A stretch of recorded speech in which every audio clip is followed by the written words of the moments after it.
우리는 나는 죽음이에요 라는 책을 통해서 죽음과 간접적으로 만나봤는데요. 이 죽음이 이렇게도 두렵고 무서운데 죽음 앞에 굉장히 의연한 인물을 여러분에게 한번 소개해 드리도록 하겠습니다. 할머니의 팡도르라는 그림책인데요. 안나 마리아 고치가 글을 썼고 비올레타 로피즈가 그림을 그렸습니다. 자, 오후의 소묘라는 출판사에서 나왔는데 팡도르 들어보셨나요? 팡도르는 우리나라 떡국 같은 거예요. 새해 먹는. 여기 빨간 거 보이시죠? 이게 팡도르라는 음식이에요.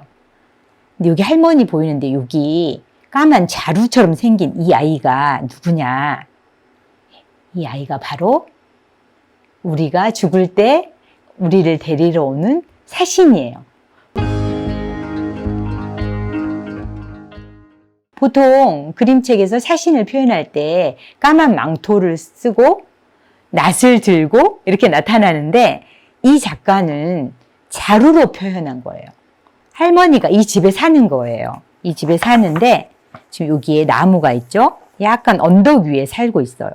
근데 할머니가 이런 생각을 해요. 아니, 죽음은 도대체 나를 잊은 거야? 왜 나를 데리러 안 오는 거야? 그러면서 삶에 집중해요. 그런데 어느 날 이 할머니가 살고 있는 집 지형에 변화가 생기죠. 뭐가 훅 들어왔어요. 누구일까요? 네, 사신이 찾아온 거예요. 할머니가 나를 잊은 거야 그랬는데 사신은 늘 옆에서 기다리고 있었던 거죠. 네, 그래가지고 할머니가 사신이 할머니 집으로 이렇게 들어가요. 여러분, 사신이 나에게 이렇게 찾아오면 얼마나 두렵겠어요? 근데 이 할머니는 대화를 합니다. 뭐라고 하냐면, 나 지금 바빠. 내가 팡도르를 만들고 있는데 나 지금 너 따라갈 수 없어. 그러니까 나한테 시간 좀 줘. 이렇게 말하는 거예요. 여러분, 사신이 찾아오면 이렇게 말하기 굉장히 어렵겠죠. 아마 놀라고 무서워서 아마 뒤로 엉덩방아 찧을지도 몰라요. 그런데 사신이 이 할머니의 말을 들어줄까요? 안 들어줄까요? 간절하게 말하니까 들어주는 거예요. 그런데 뭘 무기로 협상을 하느냐, 밀당을 하는 거예요. 이 할머니가 사신하고 이제 자기가 만든 음식을 맛보라고 그래요. 네, 완벽하진 않지만 내가 맛을 보여주겠다. 그랬는데 죽음이 이 맛을 봤는데 너무 황홀한 맛인 거예요. 그래서 그만 할머니의 밀당에 넘어가고 말아요. 그래서 또 할머니랑 같이 이제 떠나는 걸 유예시키는 거예요. 할머니가 이 팡도르를 만들어서 어린이들에게 그 축제의 기쁨을 전해주고자 하는데 이제 내가 이래서 못 따라가겠다라는 그 이유에 사신이 이제 그 부분을 인정하고 할머니를 계속 이제 시간을 할머니에게 주는 건데 중간 이야기는 생략하고 마지막에 굉장히 놀라운 장면을 우리는 볼 수 있어요. 뭐냐면 할머니가 스스로 사신의 이 자루 속으로 들어가는 거예요. 근데 자세히 보면 사신이 할머니의 발을 이렇게 살짝 들어 올려줘요. 저는 여기에서 우리가 죽음을 두려워하고 있지만 죽음은 우리의 삶을 마무리했을 때 우리가 또 다른 세계로 나아갈 수 있도록 이렇게 들어 올려주는 존재가 아닐까? 저는 그런 생각을 해봤습니다. 여러분은 어떠신가요? 저는 이 그림을 보고 죽음이 꼭 무섭고 두려운 것만은 아니다. 내 삶의 마지막을 잘 통과하고 다른 세계로 나갈 수 있도록 들어 올려주는 존재. 굉장히 큰 어떤 울림을 받았거든요.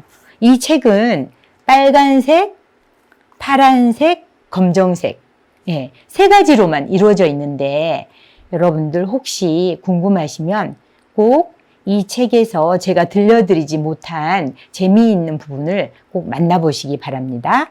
네, 할머니의 팡도르였어요.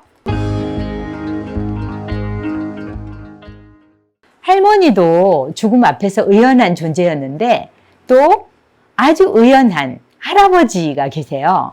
자, 이 할아버지는 지금 누군가와 밖에 떠나는 지금 장면인데 할아버지가 지팡이를 짚고 있는데 이 옆에 어떤 어린아이가 뭘 들고 있나요?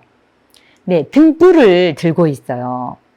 무슨 이야기인가 궁금한데 제목은 여행 가는 날이에요. 네, 여행 가는 날. 서영 작가가 글도 쓰고 그림도 그렸습니다. 스콜라 출판사에서 나온 책이에요. 밤이 아주 깊은 시간인데 누군가 할아버지 집 문을 두드린 거예요. 이제 왔구나. 왜 이제 왔어? 내가 기다리고 있었다고 그래요.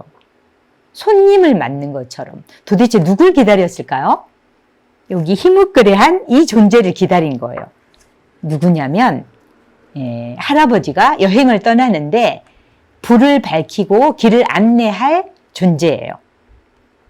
이 할아버지는 도대체 어딜 떠날까? 먼저 간 할머니, 먼저 돌아가신 할머니에게로 지금 여행을 가는 거예요. 그걸 우리는 뭐라고 할 수 있죠?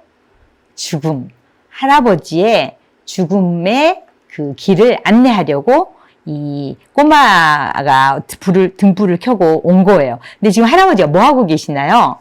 장롱 밑에 모아둔 동전 꺼내는 거예요. 왜냐하면 노잣돈으로 쓰려고. 예. 근데 할아버지가 표정이 여기 볼까요? 굉장히 밝잖아요. 예. 이 죽음의 사신을 기다렸다는 듯이 아주 밝은 표정이에요. 여러분 혹시 나에게 갑자기 할아버지 이제 떠날 때가 됐어요 하고 누군가가 온다면 이렇게 밝은 표정으로 어서 오라고 손님을 맞듯이 하실 수 있을까요? 굉장히 어렵겠죠. 그래서 우리는 그러한 준비, 그러한 마음을 갖기 위해서 그림책을 통해서 죽음의 다양한 측면을 만나보는 거거든요. 근데 할아버지가 여기에서 뭘 하느냐? 계란도 싸요. 예, 계란을 싸가지고 이제 먼 길 떠나니까 배고플까봐 네, 아주 재미있는 장면이 나옵니다. 할아버지가 할머니한테 잘 보이기 위해서 면도도 하고 막 때도 벗기면서 깨끗하게 닦아요. 여행하기 딱 좋은 날, 예, 구름 한 점 없는 그런 날 집을 나섭니다. 뭐라고 하면서 나서느냐? 자, 이제 길을 떠나볼까? 이렇게 말해요. 저는 이 장면에서 나에게 죽음이 찾아온다면 자, 이제 길을 떠나볼까? 이렇게 말할 수 있을까? 근데 이거는 연습 없이는 되게 힘들 것 같아요. 그래서 여러분도 다양한 그림책을 통해서 나에게 죽음이 가까이 다가온다면 오, 그래. 좀 바쁘다면 내가 꼭 할 일이 있다면 팡도르를 만드는 할머니처럼 잠깐 기다려. 내가 꼭 해야 될 일이 있으니까 이렇게 밀당을 해보시고 내가 준비가 됐다면 자, 이제 떠나볼까? 하고 같이 떠나는 거죠. 할아버지는 이렇게 이 어린 사신과 같이 지금 여행을 떠납니다.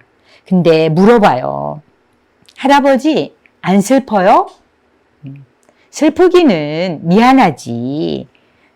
뭐 때문에 미안해요? 여러분, 할아버지가 뭐 때문에 미안할까요? 네, 남겨진 사람들이 슬퍼할까봐 미안해 하는 거예요. 이렇게 아름다운 봄날 할아버지는 먼 여행을 떠납니다. 누구를 만나러? 네, 할머니를 만나러 가는 거예요. 죽음은 두렵고 불안하고 무서운 그런 대상이 아니라 나보다 먼저 간 내가 그리워하는 부모님, 할머니, 친구들 또는 나보다 먼저 떠난 왜 우리가 역사에서 보고 싶은 사람 있잖아요. 소크라테스를 만나고 싶을 수도 있고 그래서 먼저 간 그들을 만나러 떠나는 여행이라는 이야기를 이 책에서 들려주는 겁니다. 그리운 사람을 만나러 가는 거죠. 어때요? 죽음. 그리운 사람을 만나러 간다. 동의하시나요? 네. 저는 죽음을 앞두고 아, 그래. 그리운 사람을 보러 가는 거야. 이렇게 생각하려고 그래요. 그래서 이 말을 소리내서 가끔씩 해보고 있어요. 5번째 시간을 마무리하면서 여러분에게 책을 한 권 소개해 드리겠습니다. 애도하는 미술이라는 책인데요. 박영택 선생님이 쓰셨어요. 저는 이 책을 굉장히 인상 깊게 읽었는데 여러 미술 작품을 통해서 죽음을 사유할 수 있도록 돕는데 제가 한 부분을 읽어드리도록 하겠습니다. 죽음은 환상이 아니라 우리가 받아들여야 하는 현실이다. 나는 더 나아가 우리는 죽음이라는 현실과의 관계 속에서 우리의 존재를 재구성해야 한다고 주장하고 싶다. 우리 시대의 가장 치명적인 특징. 우리가 죽음을 현실로 받아들이려고 하지 않고 도망가려고 하는 그 태도가 우리 이 시대가 갖고 있는 가장 치명적인 특징이다. 그렇게 이야기를 하고 있어요. 이 이야기는 사이먼 크리첼이라는 사람이 죽은 철학자들의 서라는 책에서 들려주고 있습니다. 여러 미술 작품과 그림책과 이렇게 번갈아가면서 만나보시면 내가 죽음을 좀 더 두렵지 않게, 좀 더 따뜻하게, 그리고 도망가지 않고 만나실 수 있을 것입니다.